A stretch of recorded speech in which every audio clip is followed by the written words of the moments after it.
So to move on to our second pair, who've got an awful lot to live up to.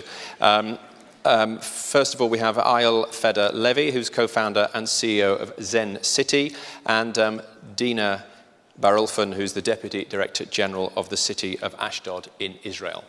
Please welcome them.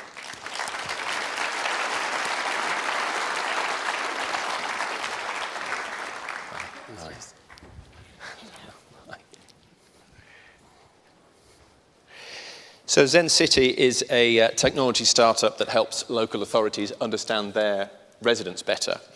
And everyone should know about Ashdod. I didn't, I'll confess. It's Israel's 5th biggest city, yes, it is. The biggest port in the country, and some say the best beaches. Most of it. Most people say, okay, fair enough. Fair enough. Eyal, I'll come to you first. So Zencity, 3 years old. Yep. You're operating in 30 cities, 30 municipalities, half in Israel, half in the US.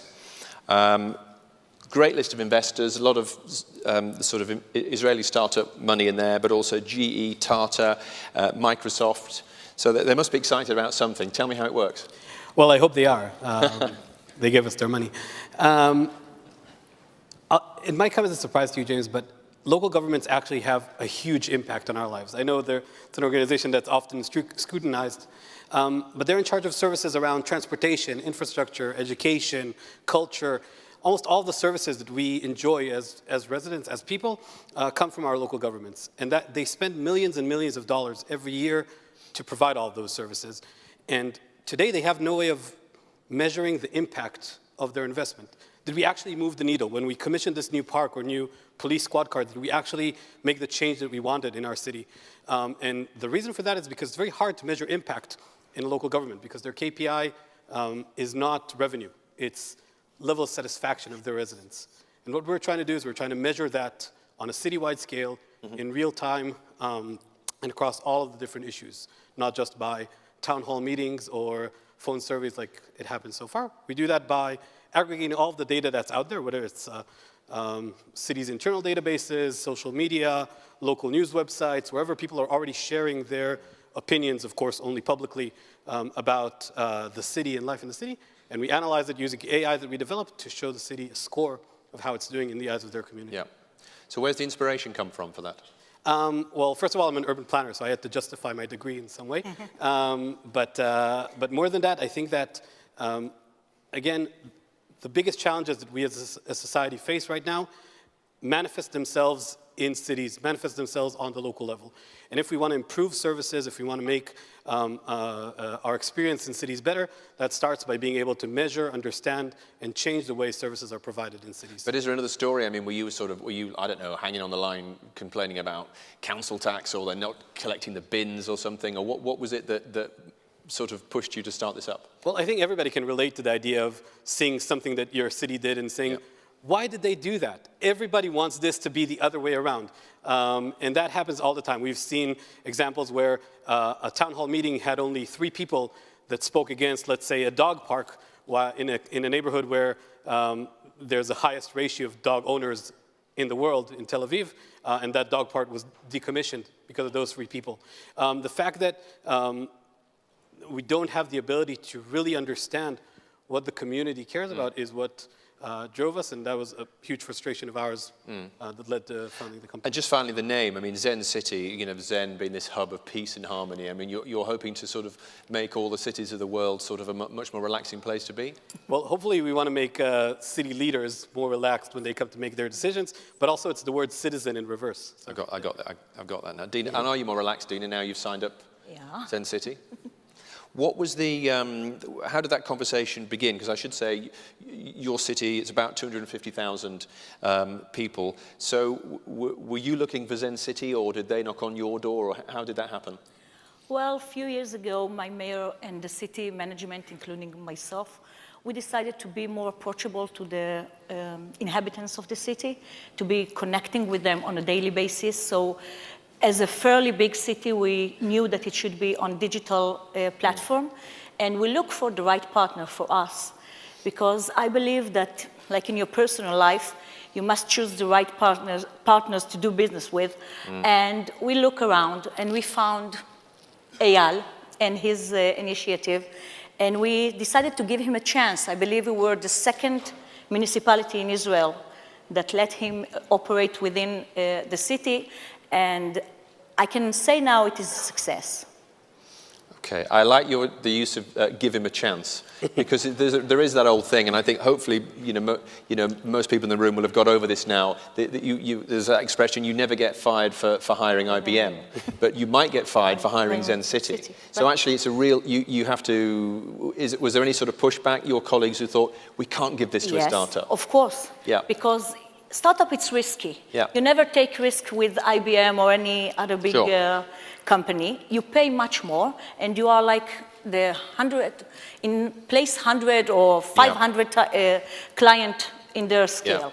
Yeah. But with Zencity or any other startup, you are the only client or almost only client. They very attentive to your needs. Yeah. They come to you. You come to them. You're working up things together, and that is a win-win situation. And Eyal, how do you pitch that then? Do you have to be able to sort of sell them the dream and tell them what you can do, but then by pulling all the data together, you do have to deliver on it? Well, first of all, I give them Dina's number to ask how's the experience of working with Zencity.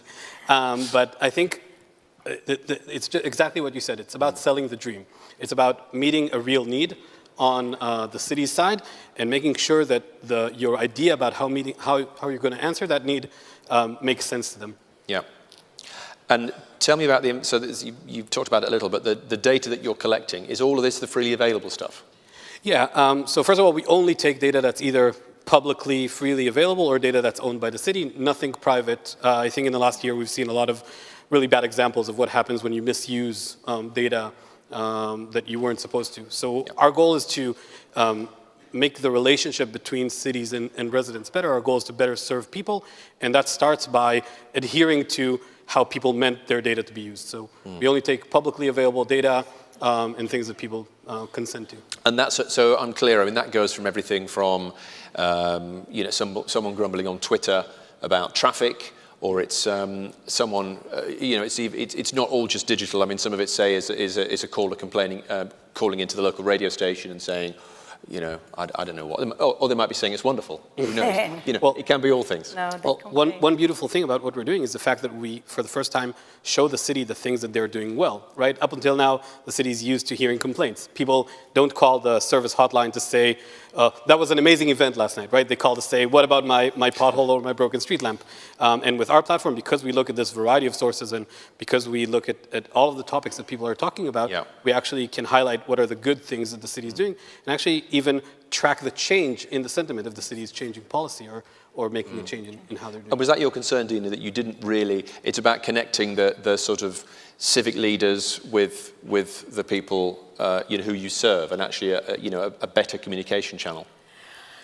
We should have a better communication channel because not always all the wisdom is in the city hall, within the city hall. Sometimes we think that we know what the public wants, and the public wants something totally different. Yeah. And what Zencity does, it helps us to, how do you say, bridge the gap? Yeah. Bridge the gap between our thinking and what the public needs. And we had a very well example for that, because in terms of smart transportation, Ashdod is the Israeli city model for smart transportation.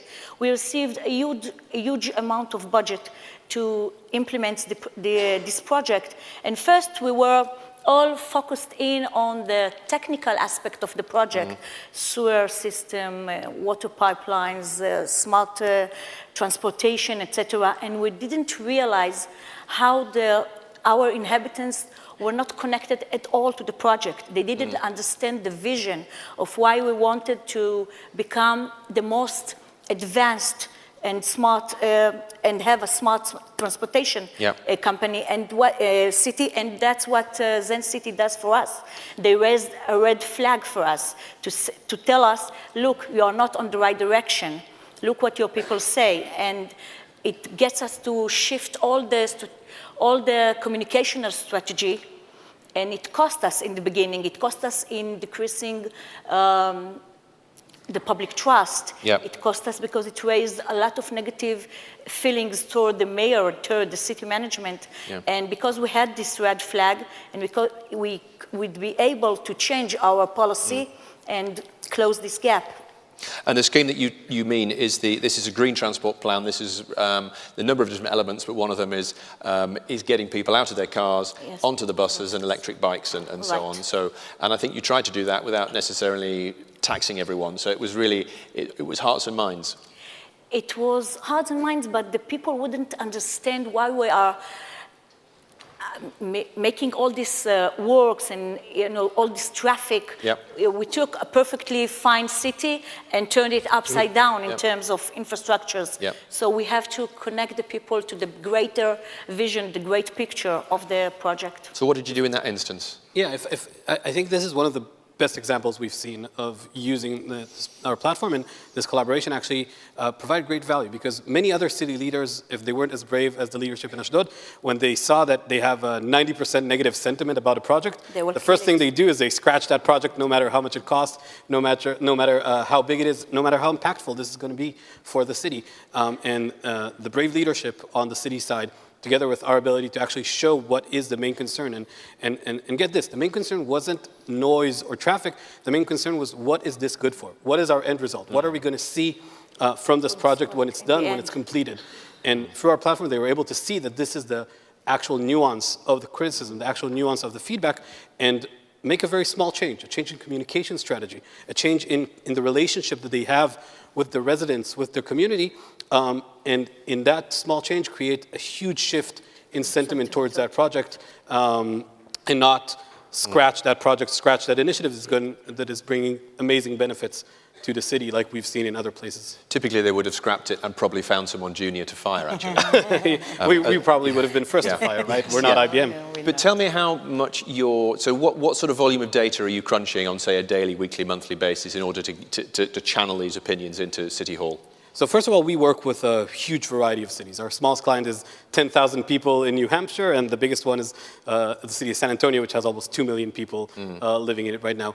And the volume of data we collect is just unimaginable in comparison to what cities use to base their decisions on. If we're talking about town hall meetings of maybe a few hundred residents, or a phone survey of 1,000 at maximum, in our platform, we crunch millions and millions of data points every month for our clients. Just in the city of Ashdod, which is about 250,000, we analyze over 150,000 interactions every month just on our platform. So that's over 1 million a year in real time for us. And this is all the freely available stuff. So as I said, the Twitter, the radio station, and so on. But there are also, you have the feedback and the surveys and so on. You've sort of scrapped paper and pen, and anyone that wants to feedback about how you're performing, they do it through Zencity now. Is that right? No.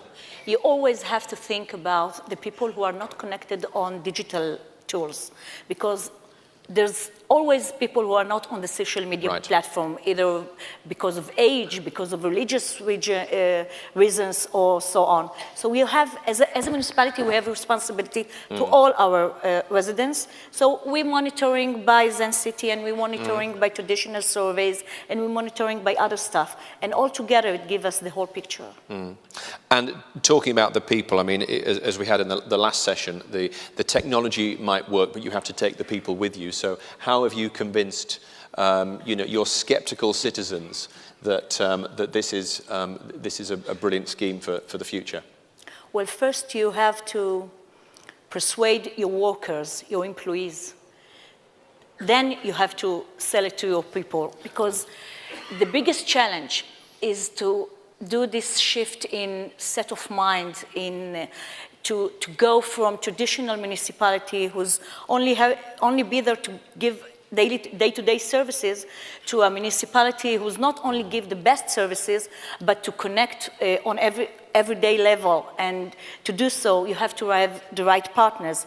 And you need to do this by digital tools. But in order to do this on digital tools, you have to bring the whole organization around one vision. And that is the hard part of the things. It's not a technological issue. It's not, sometimes a lot of the people think, oh, it's technological, it's hard, it's not for us, it will be for us. It's different from person to person, but it's not the technological issue. Technological technology is only the means, not the end. The end goal is not to be the most high-tech municipality out there. The end is to use the best technology to give the best services, to deliver the best services. So you make your staff the advocates and then hopefully fan out across, the city. Eyal, I mean, you don't need, this is a cynical question, you know, take London, you don't need an algorithm to know that the transport network is overloaded and there aren't enough homes for key workers. So in that sense, where do you add the value? Is it about the granularity? Well, first of all, I think that the granularity is a big part of it, right? Ashdod didn't need us to know that people are angry about the BRT project, the transportation project. Yeah. Part of it was to show how angry they are, right? Because in a city of, although we talked about the fact that the budgets are massive, there's still a limited blanket that you can cover all of the different challenges, right? Should the City of London invest in housing or in public transit right now? What are the most pressing issues? So first of all, it's understanding what are the priorities. How do we not fall only into the things that the very loud minority is talking about, is reaching out to City Hall, but what are the things that actually matter to a lot of people, a lot of stakeholders in our community? And second is that granularity. How can we see what are the specific issues? And I think the third and maybe the most exciting part is measuring the impact. So once you've made that change, once you've added other trains to your train service, what impact did that have on the thing that we're trying to optimize, which is our residents, our community's feedback? Yeah. Dina, how do you make sure, though, that if you've got all this information at your fingertips as to how, you know, they're feeling in that tower block, particularly this morning or last night or whatever, isn't there a danger that elected officials say, you know, we must do this, or that there's an election coming, we must increase the policing budget because people don't feel safe? Well, we just had election 3 weeks ago. Okay. How was the policing budget? No, in Israel, the city is not in charge of the police. Okay. But they are in charge on other many things. And we do use Zencity system or other surveys to know what our people want and to budget what they need, not what they want. Because leadership has to take sometimes hard decisions. And one of the decisions is to split the budget accordingly. But it's risky. You have to work in good faith. You have to work with responsibility. You hold in your hands data. And data, it's privacy, and there is a privacy issue. And there is a lot of issue raised by this all technological development and all that. But it is kind of trade-off. You know, between privacy and progress, between doing things that you think that you should do and budgets. So in this trade-off, as long as you work with good faith, as long as you work with responsibility, I believe you're doing okay. You just keep to check yourself every now and then to see that you're not crossing the line. And you have to get over that problem where, you know, clearly people will say, the city is spying on me, you know, and so on and so on. There is that uncertainty about how technology is used. Well, there is, but I think that you should have the people trust that they put faith in you, they put their data in you in many ways. You know, you're going out there is face recognition, there is CCTV all over. Course, We all also have a municipal app where people voluntarily give us their fields of interest, and we, in exchange, give them, they received from us benefits to those activities. So we got data, and we have to choose our tools carefully that give us maximum security and privacy, and we should choose our partners carefully, those who share with us the same ideology of how important it is to keep things that private and a code of ethics. And at what point, I mean, was there a sort of a period where you begin to trust Zencity, or, you know, because you come in together with this idea and then you really have to share quite a lot? I do my checking first. Then I go to partner with someone. I first do my checking. And I heard good things about them, and I checked. I believe in the person first, then the technology. Because if it can be a great technology, but the person who operates it is shady, so I won't do business with him. But in this case, it's a win-win. Yeah. I can say that just on the point of privacy, I think that we share those same concerns. Privacy is a huge issue, and as Dina said, there's always a trade-off, right? If we really want to keep our privacy, everybody would live alone out in the country and not communicate with anyone. But we hold privacy to a very high regard, and what we do around that is that before we even save the data in our database, we clear it from PIIs, from personal identification number. We clear it from all names, from any mention that might be able to single out a person. And I think that's the key thing about privacy, because, for example, we all want to get better services that are based on data in terms of what the majority wants, right? We want to, if you gave the Transport for London example before, we want Transport for London to know how many people are riding the train, so they will put the right amount of trains there and not just guesstimate. Well, we all hope that. Well, yeah. So the privacy becomes an issue when you can single out a person, when you can find data about a person and not about the crowd, and that's what we're blocking the platform from doing. We are not interested in what James, Dina, or Eyal think about something. We are collecting accumulated data, something that like trends divided by neighborhoods, by gender, by ages. But kept anonymous. Yes. Yeah. And Eyal, when you started out, then I guess there was the data and information the city wanted to give you, and the sort of data you needed. So, what was it? What did you need from them that they weren't tracking, or was there anything? Well, first of all, most of the data we collect comes from publicly available sources, as I said. Our goal is to be a one-stop shop in terms of resident feedback. So we do look at data owned by the city if it has a strong component of feedback. Like, for example, when the call center where people report potholes or broken lamps, we take that data, and by the way, that's digital as well, right? That's kept in a CRM system, in a database, and we pull the data from that database and bring that into our system. And why? Website. And you're not in the UK yet. Why not? Well, first of all, let's do it. If there's any city council members out here, talk to me after. That was your free hit. I recommend it highly. James. Yeah. And you're staying for drinks, I imagine. We didn't agree on this before. And so first of all, I think that we started in Israel, started marketing our platform about a year and a half ago, about 18 months. Started in the US just this year, and we're seeing growth. We're a small company still, we're a startup, so we have to go one market after the other. But if there are, what we found is that about 80% of the challenges that cities face are the same anywhere in the world, right? It's the same services, transportation, it's housing, it's community work, and those challenges are shared, and then our platform can provide that value from the get-go. And then there's the nuance of each city, of each community, of each country, and that we learn over time using our machine learning. And what will be the challenge? I can see the opportunity in the UK, but what will be the challenge, in a city like London or Manchester or so on? How would you approach that? I think part of the challenge for us, first of all, is learning the nuances of a different community, right? For example, Dina mentioned before that the police in Israel are not managed by the city. In the US, they're very much so. Every small town has their own PD, and that's one of the biggest things that the city council has measured on, and one of the biggest services they provide. And we, to be honest, didn't know that well when we started out in the US because we came from Israel, and it took us a little while with our first clients to learn that we should cover issues that have to do with police as well. So those nuances are important, but again, we learned that by doing. We learned that by trial, and I think that that's the way to go. And Dina, what would you say to other city leaders who haven't adopted Zencity or similar applications? What are the learnings? Well, I have a few tips. First, you have to have a broader vision. Then you have to transform this vision to an action.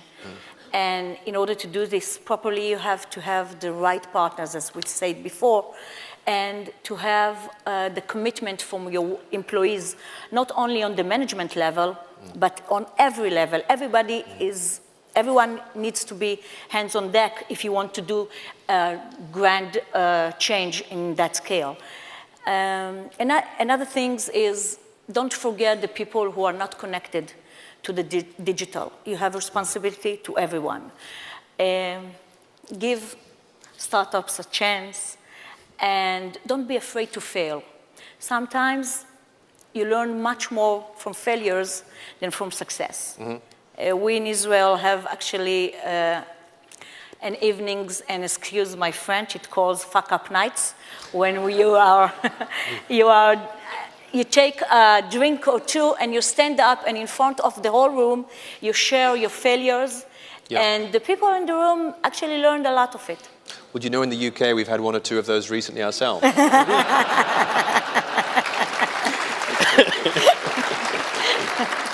Okay, so more of those. And what about infrastructure that you would need to build if you're going to use a Zencity?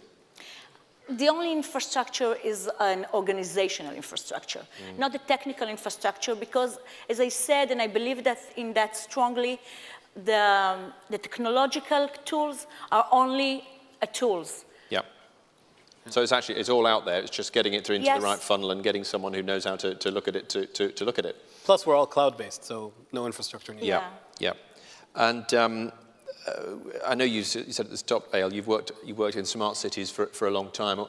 We are going to get some smart cities eventually, because there is this great promise that cities will be wonderful and efficient, and I guess applications like yours help. But there are still potholes, there are still growing pains. First of all, I wouldn't hold my breath. I think smart cities are more than anything a buzzword. The real issue is being able to be smart about your own challenges. The whole concept about this, as Dina said, is how do we apply the best tools, whether they're smart or not smart, or in our case, data-driven, cloud-driven, into the decision-making process, into the management process. How do we not get frustrated by the fact that there are not enough trains or not enough policemen, or the park isn't renovated as much as we want, because we're able to predict those things and be better about generating those services. That's the real smart city, and not whether you put this specific sensor, that specific technology.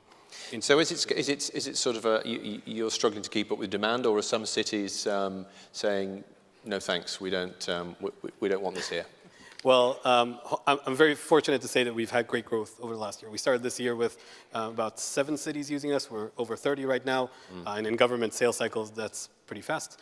And of course, there are communities that are not ready for that. I think that a lot of this, at this point, is about being an early adopter, trying something that's new. And our vision eventually is to create a new standard for how decisions are being made in cities. And that will happen when we have a massive amount of governments using our platform. But at the beginning, it's those early adopters. And I don't know what budgets are like in the US and Israeli cities. I mean, we've got cities in the UK that, that can't keep the libraries open. So are you selling them something that can save them money or make you money, or are you just incredibly, inexpensive? First of all, a good deal, obviously. Don't ask what Dina's pricing is. But I was the pioneer. I'm entitled to it. Yes. So I think, first of all, we do try to keep it affordable. Our goal is to provide better services, and part of that is not draining the city's budget. But what the main benefit is understanding how we invest our limited budget in the things that matter most to our community, and that's a huge asset. Think about it. If you have $1 million, you can invest them in keeping the libraries open or in something that matters less to your residents.